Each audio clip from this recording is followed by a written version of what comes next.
Hello, everyone.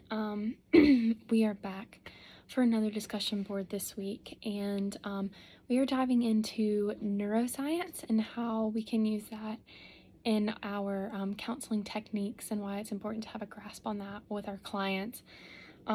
We were encouraged to listen to the podcast, and so one that I listened to was episode 153, and its little subline was Contemporary Thoughts on Addiction and Recovery, a conversation with Dr. Oliver Morgan on learning how neuroscience has influenced his teaching and practice. So I will be entirely honest. At first, I was a little freaked out when I read the word neuroscience. Immediately, I thought this was going to be like way over my head and I wasn't going to understand it very well.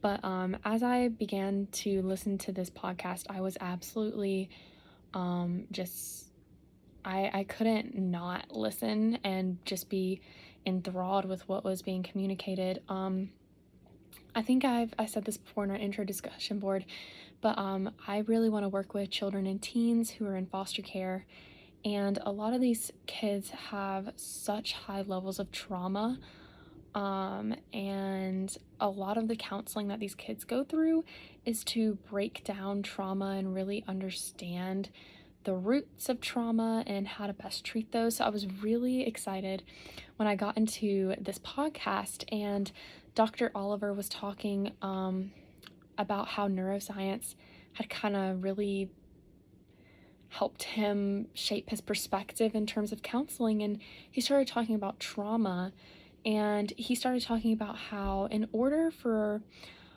clients who experience trauma to really begin to heal, it helps to see how the brain responds. So, in other words, you look at the trauma that these children have faced and maybe the circumstances that led up to this trauma. So, maybe the chaotic lifestyles or the things that they were exposed to, how the brain responded to those. Sometimes that can include genetics.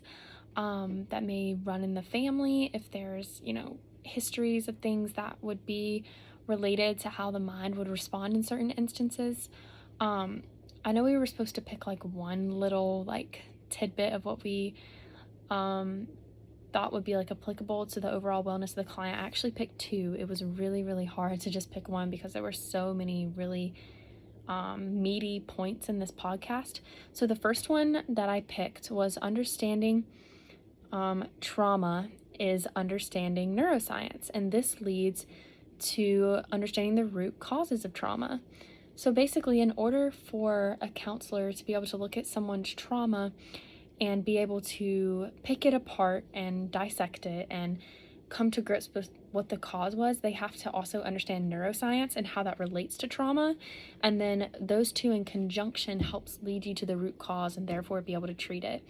This is so fascinating to me because I've sat in, especially during my internship in my undergrad, I sat in on quite a bit of group counseling sessions where they talked about trauma and the different approaches to treating trauma, and everyone has so many different perspectives. There's EMDR therapy, there's trust-based relational intervention therapy, which is TBRI, all very popular approaches to treating trauma, but not a lot of them take a neuroscience approach. There are like little tidbits that, may talk about the brain, but they're not like speaking from that perspective. And so that kind of leads into the next point that I thought was so important. In counseling, we always know that when we see clients, there's a root cause. There's typically an underlying reason to why a client is acting out in a certain way or feeling a certain way. And so that leads to like the little second part that I believe contributes to overall well-being, and that's understanding as counselors and helping our clients understand that our social experiences do shape the structure and function of our brains.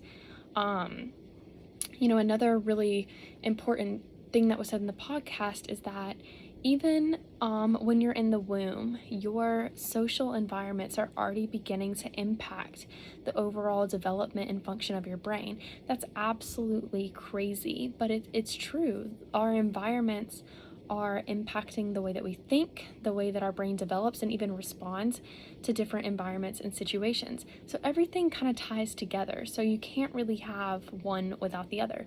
So it's very, very interesting. And so in other words, biography, so your story, your life, and everything becomes biology.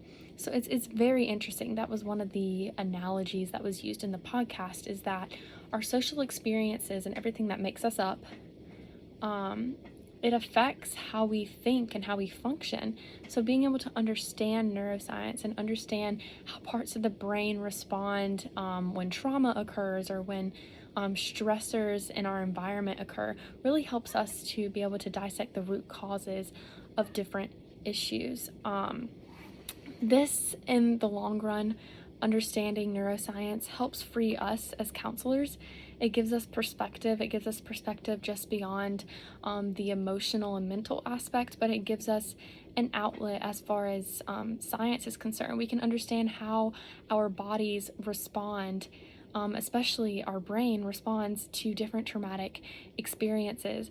So again, I found this assignment really fun. I felt like there were so many meaty points that you could address and go on and on about, so I found it kind of hard to kind of just sum it down where I wasn't talking for 20 plus minutes. But yeah, I'm excited to listen to everyone else's discussion boards and respond to them. So again, thank you guys, and I hope you have a great rest of the week.